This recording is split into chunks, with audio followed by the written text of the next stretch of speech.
Assalamualaikum warahmatullahi wabarakatuh. Kembali lagi dalam tadabbur Al-Quran selama 30 hari. Dan kita sampai di hari kedua dan kita akan membahas cuplikan daripada juz kedua yang Allah berikan di dalam Al-Quran. Kalau nuansa di dalam juz pertama, nuansanya adalah nuansa Makkiyah, artinya surah yang diturunkan sebelum hijrahnya Rasulullah SAW. Maka di dalam juz 2 ini banyak sudah mulai disebutkan tentang syariat keislaman. Bahkan Allah menyebutkan banyak syariat solat, syariat zakat, bahkan jihad sendiri telah disebutkan di dalam Al-Quran, di dalam juz keduanya. Seolah memotivasi para sahabat yang kelak akan mempersiapkan diri mereka untuk berperang melawan orang-orang kafir Quraisy di tahun kedua Hijriyah. Dan lihatlah, ternyata tema-tema yang dibahas juga dalam juz kedua adalah tema-tema tentang moderasi keislaman atau Islam yang moderat. Apa itu Islam yang moderat? Islam yang moderat bukan bertoleransi berlebihan. Islam yang moderat bukan sekedar memiliki muamalah yang baik dengan non-muslim. Islam yang moderat artinya adalah mengikuti dalil yang diperintahkan oleh Allah dan Rasulnya dengan pemahaman yang benar. Oleh karenanya kita lihat tentang ayat kewasitiyahan dalam Islam ternyata terdapat di dalam ayat surah Al-Baqarah di pertengahan, dikarenakan surah Al-Baqarah berjumlah 286, ternyata ayat tentang kewasitiyahan Islam atau tentang moderasi Islam justru ada di dalam ayat 143-nya. Ini menunjukkan bahwa Allah benar-benar ingin mengajarkan kepada kita tentang sikap moderat, tidak ekstrem kanan, tidak ekstrem kiri, dan mereka yang tidak ekstrem kanan, tidak ekstrem kiri adalah mereka yang mengikuti panduan dari dalil Al-Quran maupun sunnah Nabi SAW. Di sini juga banyak cerita tentang Bani Israel, yang mana memang mayoritas daripada Al-Quran ceritanya banyak berkisah tentang Bani Israel dan juga Nabi Musa. Terhitung bahwa Nabi Musa disebutkan dalam Quran 136 kali, sedangkan Rasulullah SAW namanya hanya disebutkan 4 kali saja. Seolah-olah Allah ingin mengajarkan kepada Rasulullah SAW bahwa untuk menjadi Nabi yang sukses, maka harus lihat track record dari Nabi-Nabi terdahulu. Belajar daripada mereka yang sudah senior. Begitulah memang Nabi diperintahkan untuk terus belajar. Beliau adalah Nabi terakhir. Maka ada Nabi-Nabi di atas beliau yang sudah memiliki pengalaman yang banyak. Maka Allah berikan kisah-kisahnya tentang kisah-kisah Bani Israel. Bagaimana membangkangnya mereka. Bagaimana mereka mau membuat kerajaan ketika itu di zaman sebelum Nabi Daud.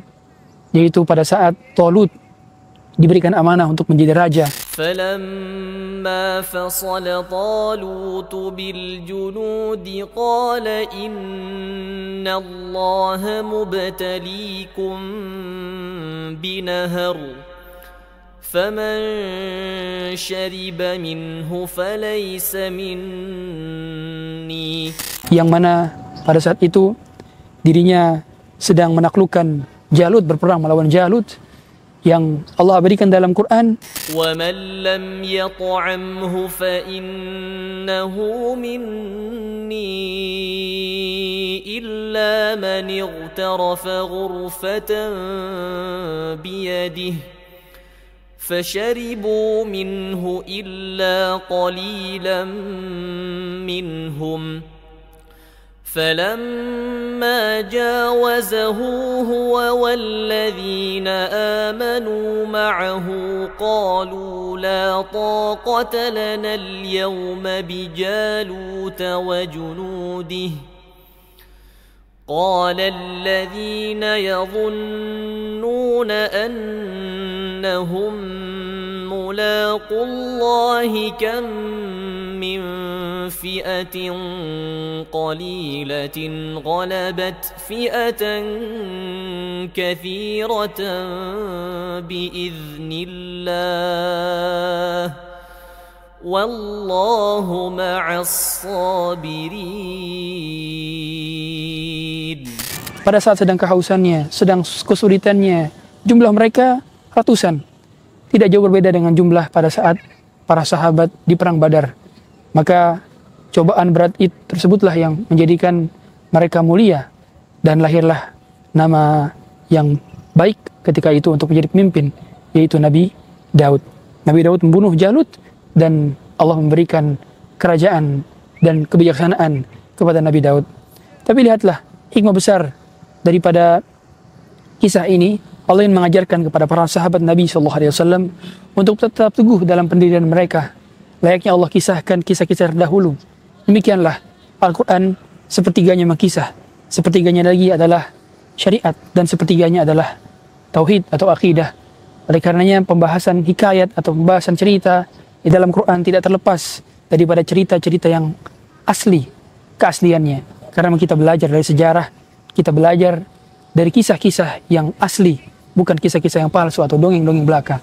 Maka Quran menolak untuk dikatakan sebagai kitab dongeng. Quran justru sepakat dikatakan kitab kisah, karena sepertiga Quran adalah kisah, dan ada salah satu nama surat dalam Quran yaitu Al-Qasas, kumpulan kisah-kisah, dan secara spesifik itu adalah kisahnya Nabi Musa. Dan Allah mengabadikan di akhir dalam juz kedua, tilka ayatullahi natluha 'alaika bilhaq. Demikianlah ayat Allah yang Allah ceritakan dengan kebenaran. Seolah-olah Allah ingin memberikan pesan bahwa semua cerita yang dalam Quran itu valid, dan Allah mengulangnya kembali cerita tersebut sebagai bentuk pelajaran bagi kita semua yang akan membaca Al-Quran dan akan tetap berada dalam panduan Al-Quran untuk dijadikan sebagai pedoman dalam kehidupan. Barakallahu fikum. Assalamualaikum warahmatullahi wabarakatuh.